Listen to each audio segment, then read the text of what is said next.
You're listening to the Bulldog Hour, getting you inside the Wilson football program with weekly game previews, recaps, highlights, and interviews.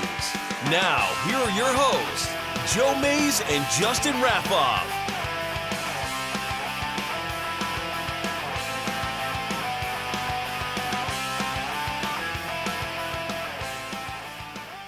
Hello, everyone, and welcome to Season 3, Episode 3 of the Bulldog Hour. I am one of your hosts, Joe Mays, and sitting next to me, my co-host, Justin Raffauf. Yeah, it's good to be here as we keep moving through these episodes, getting closer and closer to the season kicking off. Looking forward to it and ready to talk a little bit about actual regular season tonight, so that should be fun. Yeah, we're taking our first look at a regular season contest, and as it has been for a number of years, I believe now close to a decade or maybe even over a decade, the first game of the Wilson season is against crosstown rival Governor Mifflin. Now, we may be seeing that changed just next year already in 2018 because of the switch to 6 classifications last year and continuing that this year.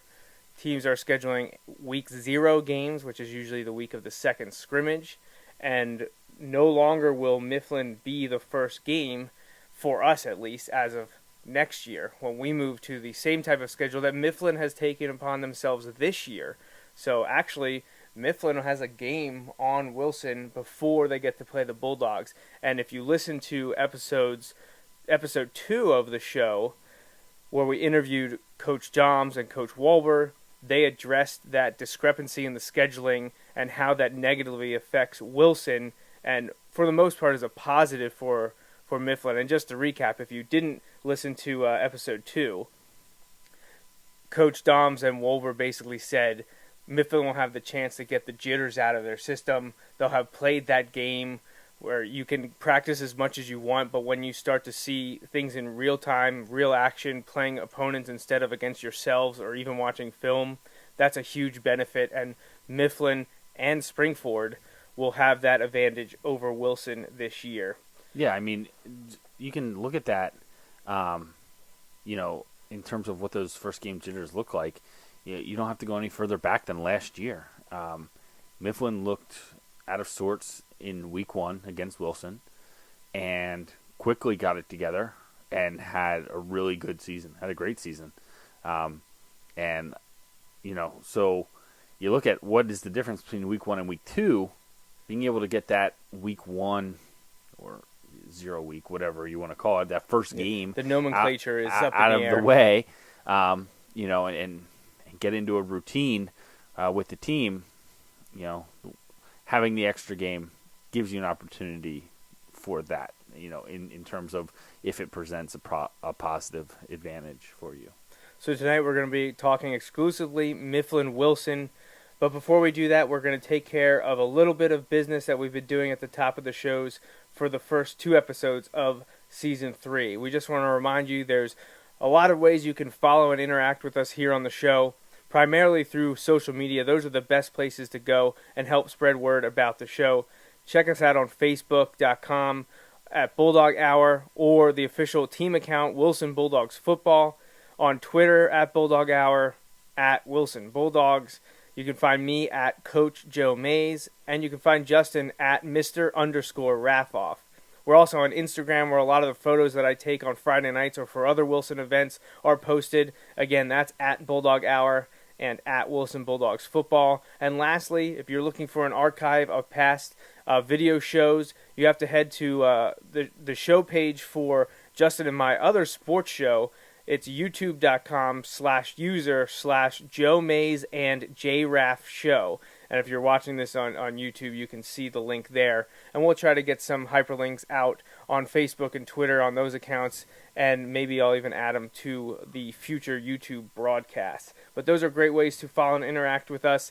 You can also do so, what has become an old-fashioned way to do things, but email, always good as well. show@bulldoghour.com or joe@bulldoghour.com, or head to bulldoghour.com and head to our contact page and submit your question, comment, suggestion, whatever you got right there. And as a reminder, we will be doing this show live starting after the Week 1 game against Mifflin. So the Sunday following that game on September 3rd, we will do Bulldog Hour episode 3-4 live. Lastly, be sure to support the show. Again, it doesn't have to be in a monetary fashion, although we do appreciate that through sponsorship, advertising, or in-kind donations. But you can help to spread the word. Like and share. Continue to visit BulldogHour.com. And I do want to take a moment here to thank our sponsors, which is, for the third year, Mays Sandwich Shop has helped us out now for 3 years in a row, as well as an anonymous donor that we mentioned in the last episodes. But we want to thank them again for supporting the show for a third straight year. All right, so Wilson-Mifflin in what is Wilson's Week 1. Mifflin Week 2, or Week 0 plus 1. Right. Yeah, so it's a little bit confusing, but Wilson-Mifflin, first game for Wilson, second game for Mifflin. And we already talked about the disadvantages for the Bulldogs in that aspect. But let's talk about Governor Mifflin. So probably the biggest thing they have going for them is Coach Vecchio returns. Yeah. Last year he was on a kind of a health sabbatical. He was dealing with some health issues and handed over the main reins to assistants. He was still around the program but wasn't the head honcho. He's back and ready to go this year. Yeah, and that's obviously great to see. I know there was some uncertainty last year as to how that was going to unfold and what that meant moving forward and all that. It's great to see him back. He's been an iconic figure in this rivalry, as because he's been at Governor Mifflin for so long. I think that adds to the rivalry, but it's good to see, on their behalf as well, that things hopefully get back to normal. In that sense, rivalry kind of ends, when we're talking about those serious health problems. But it's good to see him back. Wilson doesn't need to do their part to welcome him back with too much though. No, but if they want to do what they did last year, Wilson beats them and then they go on a tear, that's fine with me. Yeah, that's great actually. We like to see, you want your rivals to do well other than when you face them. Right, exactly. And if Vecchio's back and that means he's healthy, that's good. The Wilson community was thinking about him last year when he took a step aside and was having some battles with himself, but he seems to be healthy and back and ready to go. And that's only a good thing for the Wilson-Mifflin rivalry. So like I mentioned, last year the Mustangs fell to the Bulldogs at Gursky, but they went on a bit of a streak then thereafter, really hitting their stride. They had 3 more tough games in a row, finishing out the non-league streak of games against Cocalico, which they won 17-13, and then against Wilson's LL nemesis Manheim Township, who the Mustangs beat 28-20. Then in what ended up being the Berks 1 league championship game in Week 4 of the season last year, Mifflin held on to beat Exeter 28-21 with a goal line stand at the end. The Mustangs raced out to a big lead in that one. The Eagles clawed back, but ultimately came up short, and Mifflin, because of that early season victory, ended up winning back the Berks 1 title from Exeter. Yeah. If you think back just a year before, I think Exeter had ended Mifflin's long streak of league championships and things there. Mifflin restored that last year, like you said, in kind of like a classic game. We obviously weren't there, but kept getting the updates and all of that information. Seemed like a good one.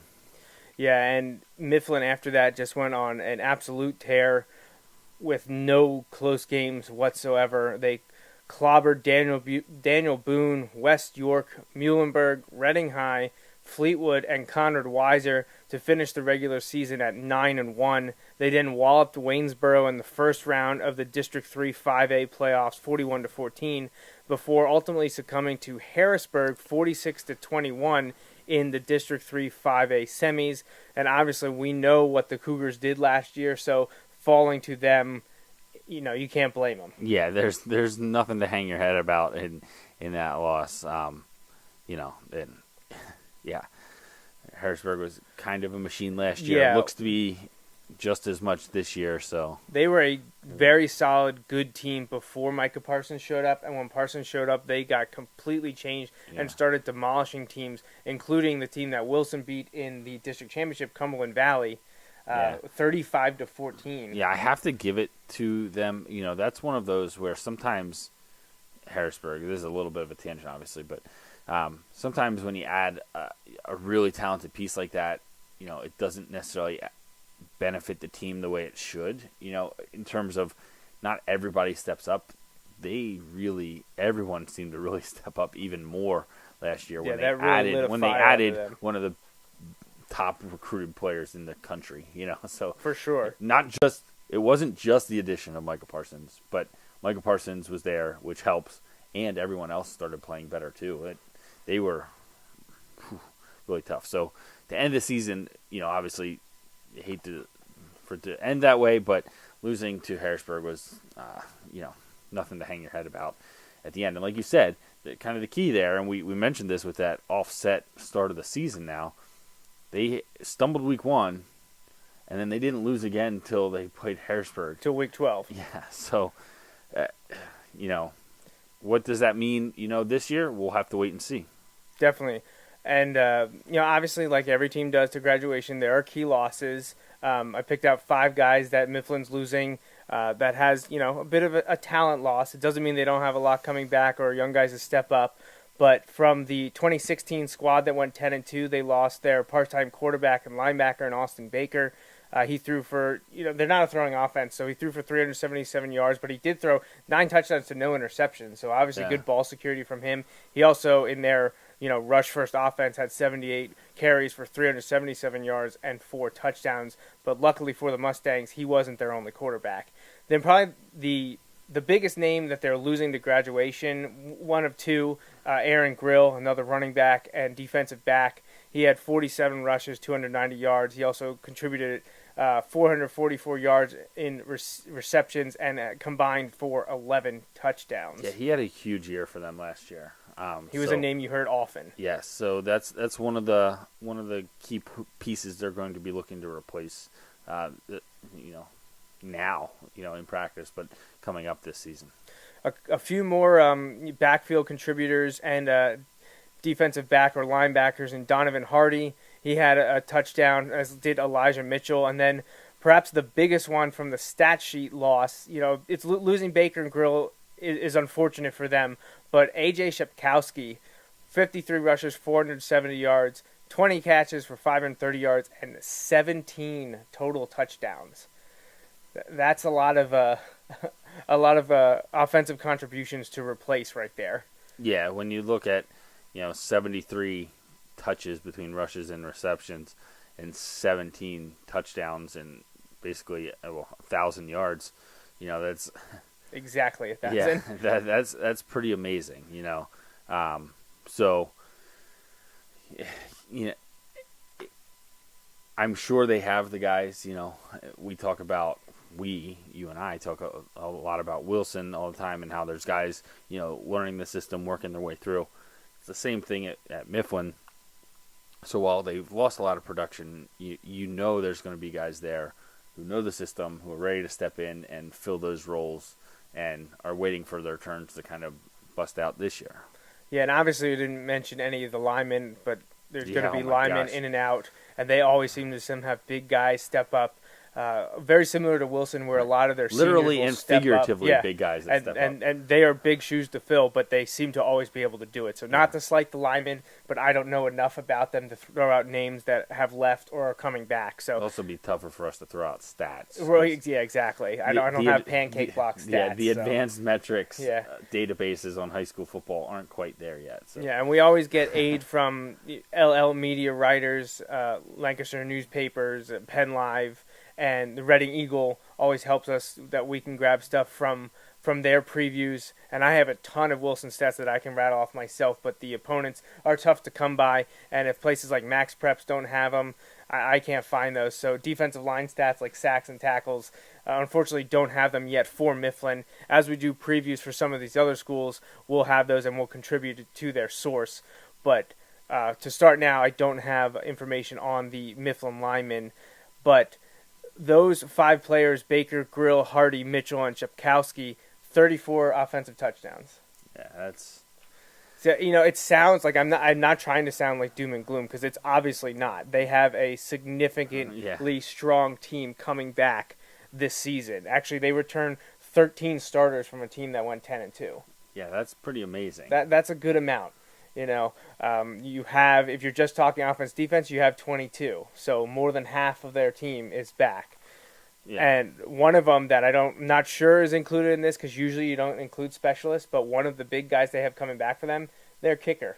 Yeah. Ben Myers was stellar for them last year, and he returned. So if they get into the area where they can think about getting 3 points, they're going to take advantage of that. Yeah, and we talk about it a lot. You and I usually on the sidelines of high school football games, because that's when you kind of really notice it during warm-ups and things like that, when you see the guys out there kicking.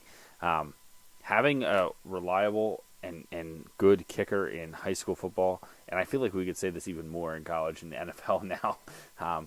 See Buccaneers or second-round pick, but having a reliable kicker is a game changer, especially in high school football, because there are teams that can't kick extra points reliably, and there are teams that can kick 40-yarders reliably, and that's a huge advantage when you get into close, tough games. Well, there are teams that will go for it on 4th and whatever from the 10 or 15 when you should be saying that should be an automatic 3 point. Yeah, 4th and goal from the 15, and you're going for it because you don't have a choice. Because from the 15, that's about a 32-yard field goal. Right. That you would think should be automatic, right. But in high school, kicking is such a crapshoot. Right. Well, there's so much that goes into it. It's more than just, and this, I'm not. You got to figure out how to block. You got to figure out how to snap. You got to figure out how to hold. Right. Then you got to kick it. Right. Because when you think about it, it's different than a lot of other plays in football where to some degree you don't know exactly what's going to happen. Right. A kick, everyone there knows what's going to happen. Obviously except for the fake, but everyone knows what's going to happen, and you still have to try and stop them from blocking the kick and get the snap and get the block and get the hold and get the kick.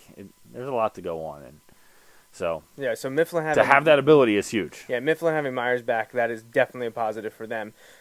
It's also a good thing for them, just like Wilson, quarterback, running back, the guys that essentially won them a lot of games after the beginning of the year are back. The biggest one, it has to be running back and linebacker Isaac Russ. 184 rushes, over 1,100 yards. He had another 10 catches for 108 yards and 15 total touchdowns. So not as many as Chepkowski, but he was the workhorse. And he is the guy. When you play fullback in that Mifflin offense, you know you're going to get the touches. You know you're going to get the yards. Well, and he put up a lot. 184 rushes is a good amount for a high school football. Well, and in a system that the quarterback takes it, wings, and slots get it all the time. Yeah. There's a lot of people. And we talked about how many different people did we talk about? Just the ones that they lost had over 20-some rushes on the course of the season. And for him to touch it 184 times, he was their workhorse, and he'll be back there again this year. And then the guy giving him the ball, Cameron Wolf, we saw him split time with Austin Baker, who moved on. He's back this year. He wasn't as prolific a passer, hovering just over 50% completion-wise, threw for 922 yards. He had 8 passing touchdowns, but did throw 6 interceptions. He also had 45 rushes for 69 yards and 3 scores. So he's back. Obviously, having your signal caller return is only a positive. And if he gets better as a passer, he could be very, very dangerous with that potent backfield and offensive attack that they run. Yeah, so like you mentioned, we kind of talked about it. The having key guys back who know the system, and then they're going to fill in other, skill guys here and there who are waiting for their turn in the system. You know what you're going to get, and they're going to be disciplined, and you have to play extremely disciplined on that side of the ball. And playing that in your first game, you better be ready for it, because if not, they're going to run all over you, which is what we saw they did last year to a lot of teams. Yeah, and Mifflin is a dangerous team when they get to the playoffs because, if they're in the playoffs, obviously they did really well and they have a great team.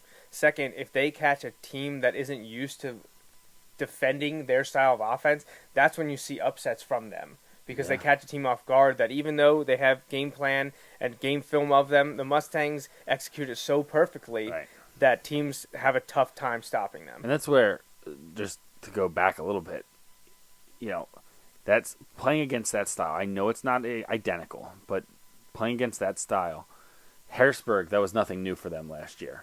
That was nothing new. They play Cumberland Valley, who runs a similar system, where if you're not disciplined, they're going to run all over you. See Wilson in the first half of the district championship game, they were off by a little bit. Not like they were blowing plays, but they were off by a little bit. Like, the shoulder was out when it should have been in, just little things, and CV doesn't miss those things. Right. That's how it can be when you're playing Mifflin, when they're clicking. If you don't make the right read or you are not playing disciplined, they're going to break it off for a 10-yard run or a 15-yard run or longer. But you have to be prepared, or it could be a long night and you might not get the ball a whole lot. Besides those returning players, and obviously a slew of linemen and other players that we didn't mention, they have a player that moved from Wilson to Mifflin in Darius Copeland, who was a potential factor for the Bulldogs. I believe Coach Wolber mentioned that in the interview we had with him on the last show. So that he'll be ready to go on offense and defense for the Mustangs this year, especially in Mifflin's the second game for Mifflin against Wilson, which will be at Shillington Stadium Friday, September 1st. So, do you have anything else to say about Mifflin? Well, let's run down their schedule. Let's go over their schedule. Besides playing the Bulldogs, what else does Mifflin have this year? We mentioned they play week 0, and they face West York, who they played last year. They have the same teams as last year. They just shuffled around a little bit, right? yeah. Well, I think actually they moved week 6 to week 0 and called it a day. Yeah. And they just flip-flop home and away. But for those of you that aren't familiar with the Mifflin schedule, week 0, West York, then us in week 1. Week 2, we go at Cocalico, who they beat last year. Week 3, they go at Manheim Township, who they beat last year. Then, so I really don't know what to expect out of Cocalico this year. They tend to always be strong, but they run a similar system to Mifflin, so it's nothing new for them. They see it every day in practice, that kind of thing. Manheim Township, that's going to be a tough game.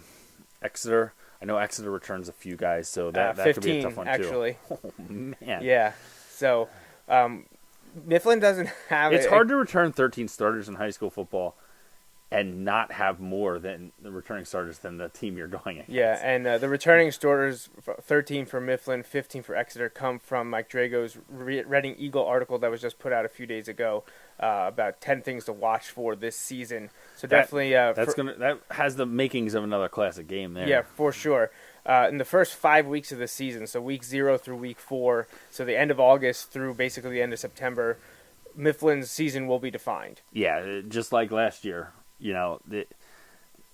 By early October, you're going to know exactly where this team stands. For them to make the playoffs, they need to go 8-2. 5A is arguably the hardest division to make the playoffs. There are in 29 District 3. teams and only 8 make it, right. And Harrisburg's going to be one. Right.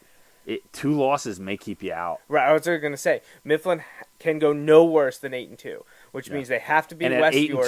At 8-2, it matters who their losses are. You could be 6, 7, or 8, or out. Yeah. So playing at Harrisburg in the first round of the playoffs. Yeah. So you have to beat West York in week 0. Then obviously Wilson will say is a toss-up. At Cocalico has to be a win. They have to beat Cocalico. Yeah. At Manheim Township, that's probably a toss-up. At Exeter, that's probably a toss-up. Then they have at Daniel Boone, that's a win, or it has to be a win. Week 6 they have a bye. At Muhlenberg's, week 7 that has to be a win. Reading and Fleetwood back-to-back at home, both of those have to be wins before the season finale at Weiser.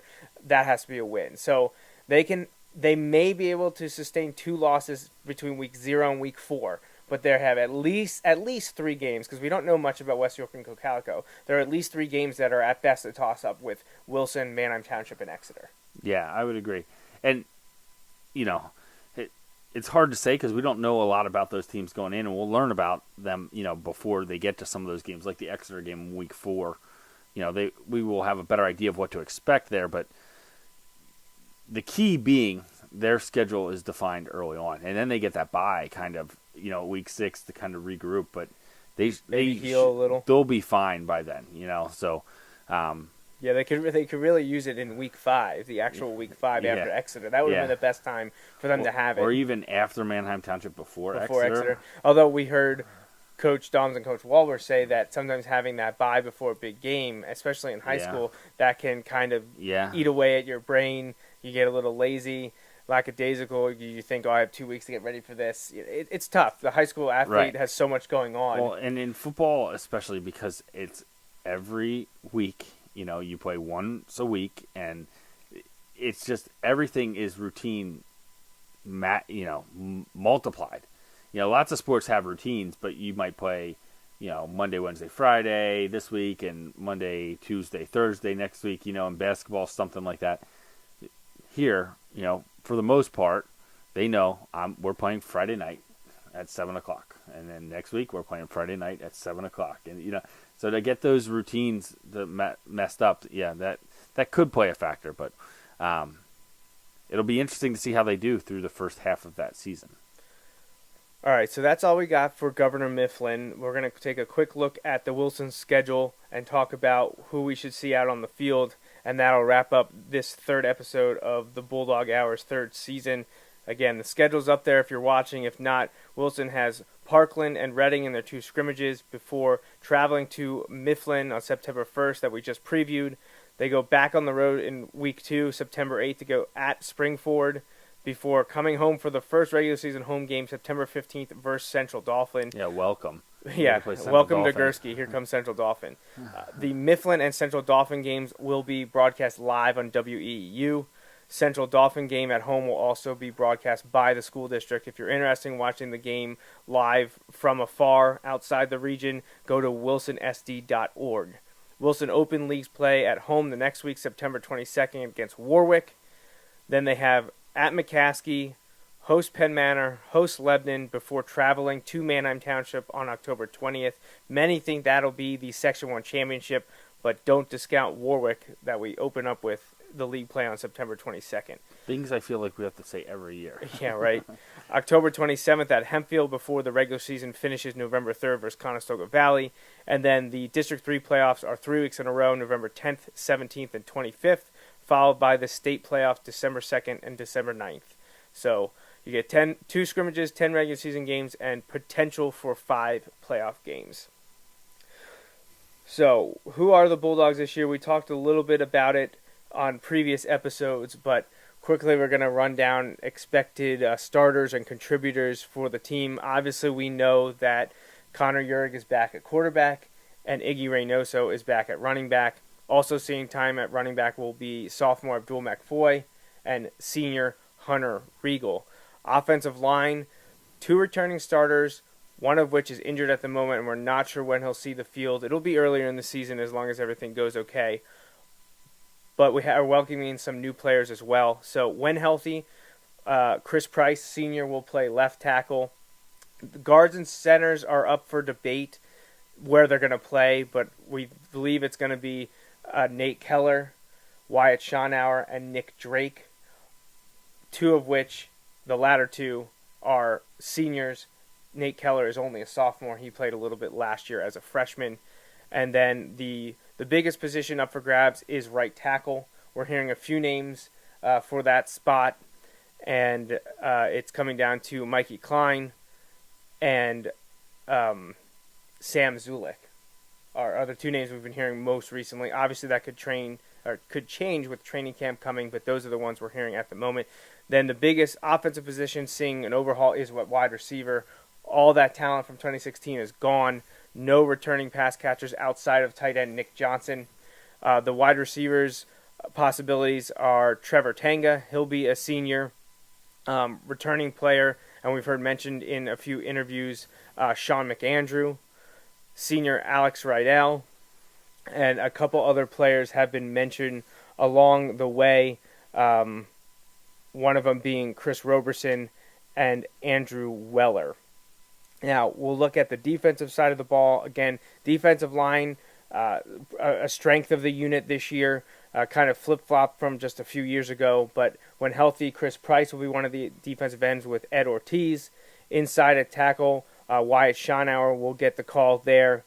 And then some of the defensive tackles that will rotate in. Quinn Sprout is right there at the top of the rotation, as well as a few of the offensive linemen that I mentioned before. Inside linebackers were set there. Nick Johnson, returning starter. Trevor Hatley, returning starter. Hatley is a senior. Nick Johnson is a junior.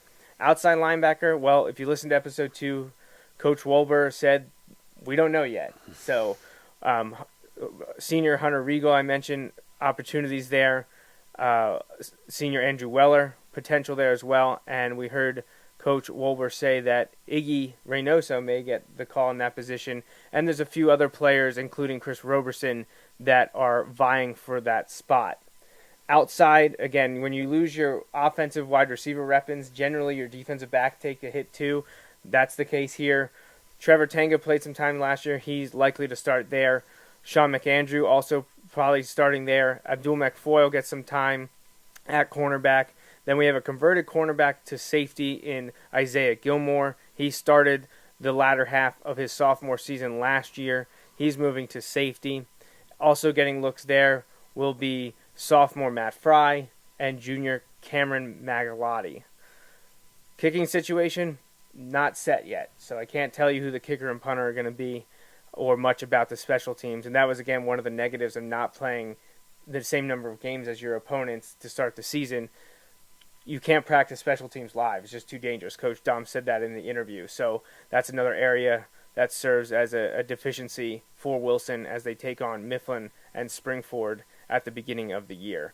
But those are the names that are sticking out. I'm sure there are a couple that I missed, and I apologize for that. But those are the names that I've heard mentioned and jostled about from the coaching staff and some of the senior players that I've talked to over the last few weeks. So, Justin, what do you got to say about some of these guys in this season? You know, I feel like we have this conversation every year around this time.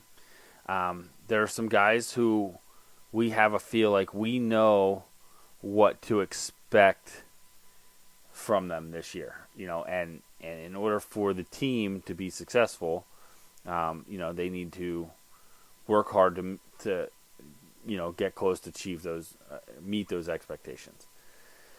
What we don't know are those open spots that you mentioned about, and you and I, a lot of times will look at it and be like, and try and talk, not necessarily, you know, on the record, on the show or anything, but try and figure out who's going to be the guy that like steps up where all season it's a game, one game after another where you're just like, where did this come from? Yeah, you know, every year, and there'll be one this year. You know, you hope there's a few of them, but every year I feel like around week 3 or 4 we start saying like, wow, where'd he come from? Where'd this kid come from? Like, it not necessarily meaning that like we didn't know who he was. We probably do know who they are, and that's why it's, you know, just it catches you off guard. But they're the guys, and it's talked about. You know, you mentioned the write-ups in some of the media, like the Reading Eagle and stuff, and they talk about it all the time. There's guys that buy in and work their butt off for 3 years or longer, depending on how you want to look at it, and they do it for their chance their senior year. Yep. You know, and who's going to be that guy or those guys this year?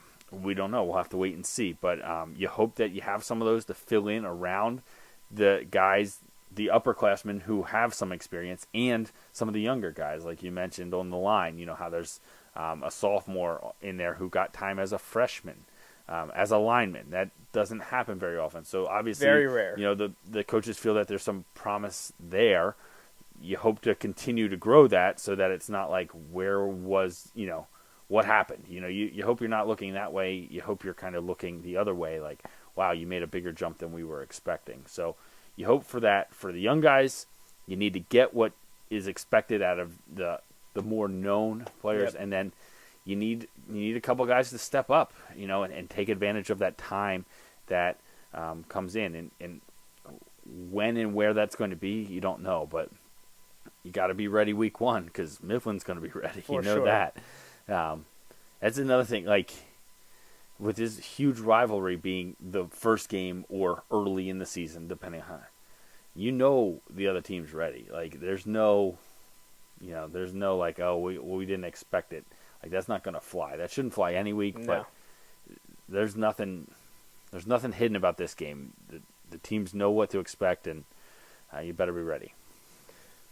4 freshmen made the varsity squad last year, all of which are starting or expected to be contributors. We mentioned Nate Keller starting offensive line. We'll see some time on defense. I know he's been playing some defensive end with Chris Price injured. He probably will slot in a tackle more often than not, depending on the package. And Abdul McFoy obviously saw time at running back last year. Expected to see time behind Icky there this year. Also, hopefully playing on defense in the secondary.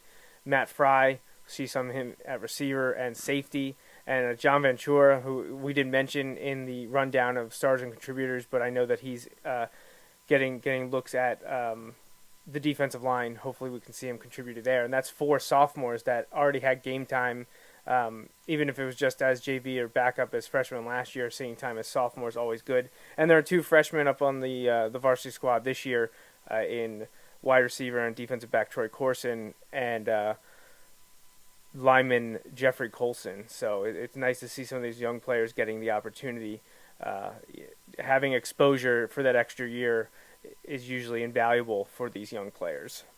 Yeah, well, and don't forget, we talked about it last year, the extra month plus of practice they got at the end of last year. Yep. So those 4 guys that you mentioned, and basically everyone, but especially those 4, have a season and a half of high school football under their belts already. They have 15 games and 2 scrimmages. There's some guys who don't play that in their whole career. If they don't really get playing time till later. Right. They've played 2 scrimmages and 15 games last year. Yeah, it's unbelievable. It's crazy to think about we've talked about, especially like the kids who play from freshman year through seniors. They essentially have played like 5 seasons. Sometimes 5, almost 6 5, seasons. almost 6 seasons of football because of how many playoff games Wilson plays. Right. If you're a freshman, you get 40 games. Well, that group's got a good chance. I say that. They had a good start, meaning they're set up to play a lot of games if the team continues to do well. They got 15 last year. 2 years ago, we saw John Fox, Ike Schonauer. Yeah, that group. That group had a couple guys that were pulled up as freshmen. Shane Dantzler pulled up as freshmen, got to play for 4 years. Last year, we had 2 guys leave, in Alex Twyford and Fode Jallo. Both of them were there for 4 years. And now we have a couple groups in there that will also see that opportunity to play 50 to 60 games. And like a lot of kids at other programs only play 30. You play from sophomore year through senior year, and you have regular season but no playoffs. So these kids that play as freshmen at Wilson have a chance to nearly double the amount that some of the other kids get to play. So they have an incredible opportunity. And they nearly always take advantage of it. So we'll wait and see. We spent some of the earlier part of the show talking about how we know Mifflin's going to have guys that step into those roles, and they're going to have a chance to figure it out week 0 or week 1. Wilson better be ready, and those guys better start to step in there in Wilson's week 1, or it's not going to be the result they're hoping for. So you need to be ready, and I'm confident that the coaches will have them ready. It's just kind of a question of being out there and performing. So we mentioned real quick before we go. We mentioned Mifflin's first 5 weeks, how brutal that is. Wilson's first 4 weeks, not exactly a slouch either. Mifflin, Springford, Central Dauphin, Warwick. Yeah. So we should know by the end of September where Wilson and Mifflin are. Yeah. And how they are going to be as teams in 2017. You know what? We talk about it a lot. How many times, like in college football, where we talk about, man, we wish teams went out and scheduled, harder non-conference games. I know it's not the same in high school, but give credit to Wilson-Mifflin. They've done that. Wilson, kind of running their own gauntlet there, but give it to Mifflin too, playing some 6A schools, which helps them, but also good 6A schools. Yeah. And lots of people want to play 6A schools. Not a lot of teams want to play the good 6A schools. And that's what they're doing. And they are, in Wilson and Township, so. And Township also playing Central Dauphin. Yeah, Township has Mifflin and Central Dauphin on their non-league schedule. Yeah. So, the best want to play the best want to beat the best, and that's why they're the best. Yes. So. You said it best. All right, one last time, thank you to our sponsor, Mays Sandwich Shop, our anonymous sponsor. If you'd like to support us, visit bulldoghour.com for the different ways you can do that, including sponsorship and advertising, and a PayPal link to send in-kind donations. And once again, like and share, spread the word all across social media, and continue to visit bulldoghour.com.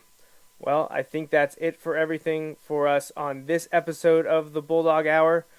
This is our last recorded show. From here on out, we will be doing this live, starting with the show on Sunday, September 3rd, 8:30 p.m. We'll have week 1 of the regular season in the books. We'll be talking all about the Governor Mifflin game. And for everyone that's probably listening to this show, hopefully we're talking about Wilson's first victory of the 2017 season. That would make for a much better first live show, yes. Yes, I remember having to do the show after losses the last few years, and it's not fun. 2 years ago, I think almost every show we did was after losses. We only did, 4 the first year, and I think 2 of the 4, or maybe 3, were after losses. Yeah, it was not. Yeah, it wasn't as fun. And that team was very good, too. It's just like our timing was not great. Right. Our timing was not great for shows. Last year we did a little bit better, and this year, hopefully, we don't have any issues with that. That would be wonderful. Yeah, we'd like to avoid those if possible. So. Yeah, it also means we get interviews. Because we don't talk to the coaches and players if they lose. It's not a thing you want to do. Yeah. Hey, you want to talk about that terrible last couple hours? No? No, right. not really? Okay. We'll move right along. Yeah. Actually, we don't. Yeah, that gave a false impression. We don't even ask. We just kind of we just pack up our and things and leave. We're just like, see you next week. Looking forward to it. All right, well, we hope you enjoyed this episode of the Bulldog Hour. For Justin Raffauf and the Wilson football program, I'm Joe Mays, and remember... Go Bulldogs. Thanks for listening to this week's episode of the Bulldog Hour. Want more Wilson football? Follow the show on Facebook, Twitter, and Instagram. Subscribe to the podcast on iTunes and SoundCloud. Or visit www.bulldoghour.com. The Bulldog Hour is a featured program on jmnjrradio.com.